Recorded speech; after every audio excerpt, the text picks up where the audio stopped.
So I had the chance to meet with some of the kids in the program today. Where are you? Scream out. There you go. I love those kids. And so what I thought I would do, they gave me a little bit of time to say whatever I want, is offer you a little bit of some observations for your future. I have 5 little rules that you can follow as you find your spark and bring your spark to life. The first is to go after the things that you want. Let me tell you a story. So a friend of mine and I, we went for a run in Central Park. The Roadrunners organization, on the weekends, they host races. And it's very common at the end of the race, they'll have a sponsor who will give away something, apples or bagels or something. And on this particular day, when we got to the end of the run, there were some free bagels. And they had picnic tables set up, and on one side was a group of volunteers. On the table were boxes of bagels, and on the other side was a long line of runners waiting to get their free bagel. So I said to my friend, let's get a bagel. And he looked at me and said, the line's too long. And I said, free bagel. And he said, I don't want to wait in line. And I was like, free bagel. And he says, nah, it's too long. And that's when I realized that there's 2 ways to see the world. Some people see the thing that they want, and some people see the thing that prevents them from getting the thing that they want. I could only see the bagels. He could only see the line. And so I walked up to the line. I leaned in between 2 people, put my hand in the box, and pulled out 2 bagels. And no one got mad at me. Because the rule is, you can go after whatever you want. You just cannot deny anyone else to go after whatever they want. Now, I had to sacrifice choice. I didn't get to choose which bagel I got. I got whatever I pulled out. But I didn't have to wait in line. So the point is you don't have to wait in line. You don't have to do it the way everybody else has done it. You can do it your way. You can break the rules. You just can't get in the way of somebody else getting what they want. That's rule number 1. Rule number 2. I like this one. In the 18th century, there was something that spread across Europe and eventually made its way to America called puerperal fever, also known as the Black Death of childbed. Basically what was happening is women were giving birth and they would die within 48 hours after giving birth. This Black Death of childbirth was the ravage of Europe, and it got worse and worse and worse over the course of over a century. In some hospitals, it was as high as 70% of women who gave birth who would die as a result of giving birth. But this was the Renaissance. This was the time of empirical data and science, and we had thrown away things like tradition and mysticism. These were men of science. These were doctors. And these doctors and men of science wanted to study and try and find the reason for this Black Death of childbed, and so they got to work studying, and they would study the corpses of the women who had died. And in the morning they would conduct autopsies, and then in the afternoon they would go and deliver babies and finish their rounds. And it wasn't until somewhere in the mid-1800s that Dr. Oliver Wendell Holmes, father of Supreme Court Justice Oliver Wendell Holmes, realized that all of these doctors who were conducting autopsies in the morning weren't washing their hands before they delivered babies in the afternoon. And he pointed it out and said, guys, you're the problem. And they ignored him and called him crazy for 30 years. Until finally somebody realized that if they simply washed their hands, it would go away. And that's exactly what happened. When they started sterilizing their instruments and washing their hands, the Black Death of childbed disappeared. My point is, the lesson here is, sometimes you're the problem. We've seen this happen all too recently with our new men of science and empirical studiers, and these men of finance. who were smarter than the rest of us until the thing collapsed. And they blamed everything else except themselves.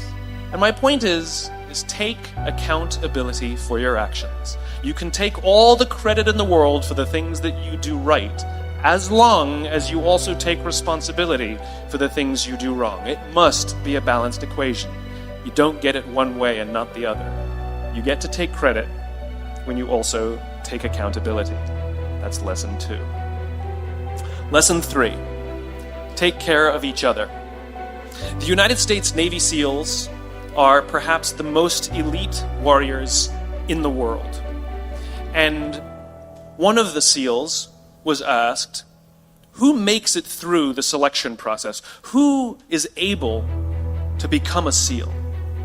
And his answer was, I can't tell you the kind of person that becomes a SEAL. I can't tell you the kind of person that makes it through BUD/S. But I can tell you the kind of people who don't become SEALs. He says the guys that show up with huge, bulging muscles, covered in tattoos, who want to prove to the world how tough they are, none of them make it through. He said the preening leaders who like to delegate all their responsibility and never do anything themselves, none of them make it through. He said the star college athletes who've never really been tested to the core of their being, none of them make it through.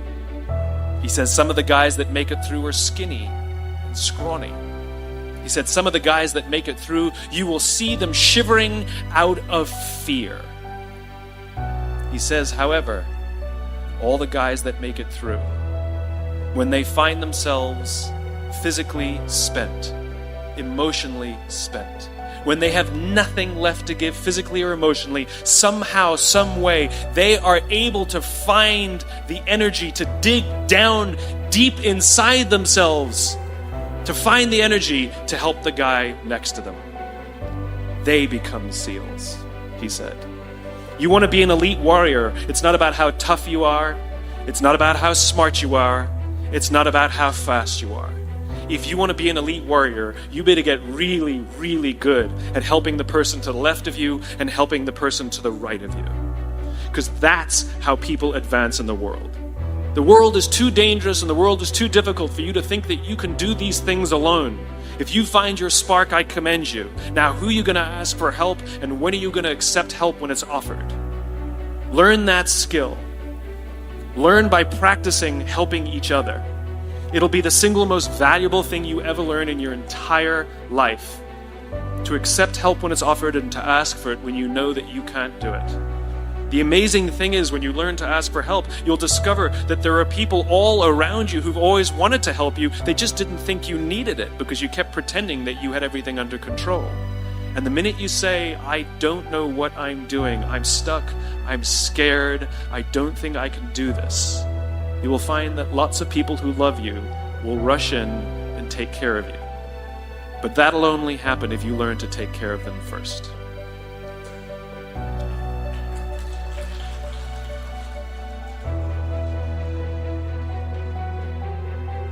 Lesson 4. Nelson Mandela is a particularly special case study in the leadership world because he is universally regarded as a great leader. You can take other personalities, and depending on the nation you go to, we have different opinions about other personalities. But Nelson Mandela, across the world, is universally regarded as a great leader. He was actually the son of a tribal chief. And he was asked one day, how did you learn to be a great leader? And he responded that he would go with his father to tribal meetings. And he remembers 2 things when his father would meet with other elders. 1, they would always sit in a circle.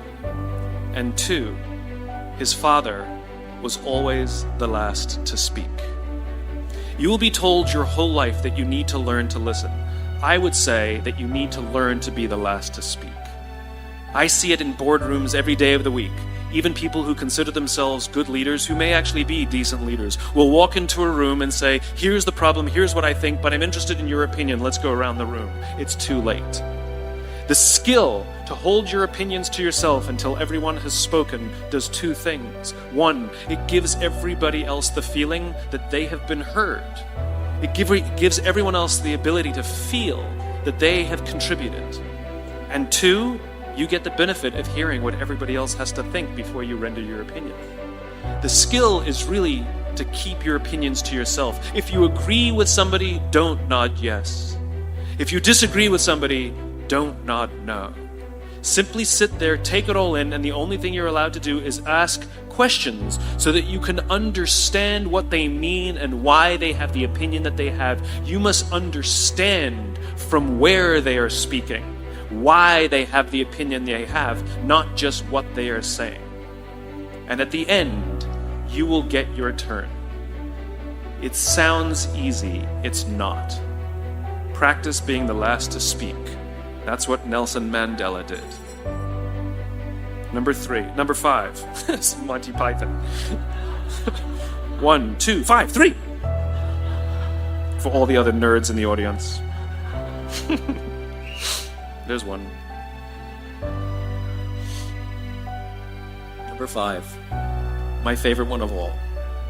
True story. There was a former Undersecretary of Defense who was invited to give a speech at a large conference, about 1,000 people. And he was standing on the stage with his cup of coffee and a styrofoam cup, giving his prepared remarks with his PowerPoint behind him. And he took a sip of his coffee and he smiled and he looked down at the coffee. And then he went off script. And he said, last year I spoke at this exact same conference. Last year I was still the Undersecretary. And when I spoke here last year, they flew me here business class. And when I arrived at the airport, there was somebody waiting for me to take me to my hotel. And they took me to my hotel and they had already checked me in and they just took me up to my room. And the next morning I came downstairs and there was someone waiting in the lobby to greet me and they drove me to this here same venue. They took me through the back entrance and took me into the green room and handed me a cup of coffee in a beautiful ceramic cup. He says, I'm no longer the Undersecretary. I flew here coach. I took a taxi to my hotel and I checked myself in. When I came down the lobby this morning, I took another taxi to this venue. I came in the front door and found my way backstage, and when I asked someone, do you have any coffee? He pointed to the coffee machine in the corner, and I poured myself a cup of coffee into this here styrofoam cup. He says the lesson is, the ceramic cup was never meant for me. It was meant for the position I held. I deserve a styrofoam cup. Remember this. As you gain fame, as you gain fortune, as you gain position and seniority, people will treat you better. They will hold doors open for you. They will get you a cup of tea and coffee without you even asking. They will call you sir and ma'am, and they will give you stuff. None of that stuff is meant for you. That stuff is meant for the position you hold. It is meant for the level that you have achieved of leader or success or whatever you want to call it.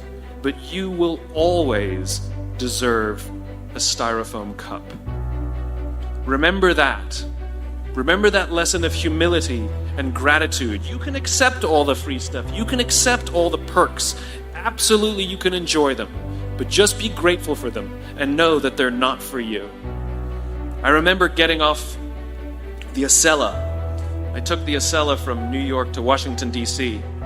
And I got off the train like everybody else. And I was walking down the platform like everyone else. And I walked past General Norty Schwartz, who used to be the Chief of Staff of the United States Air Force, the head of the Air Force.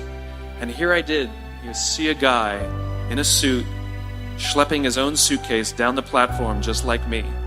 And just a couple months ago, he was flying on private jets and he had an entourage, and other people carried his luggage. But he no longer held the position. And so now he got to drag his own suitcase. And never did it sort of remind me more that none of us deserve the perks that we get. We all deserve a styrofoam cup. It was a pleasure meeting you guys this afternoon. I was blown away by your honesty and your curiosity and your poise And I am confident that the future is bright, despite the fact that America looks like an absolute mess right now.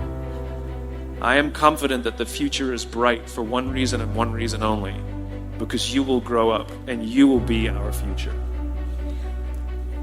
Thank you very, very much, guys. You're wonderful.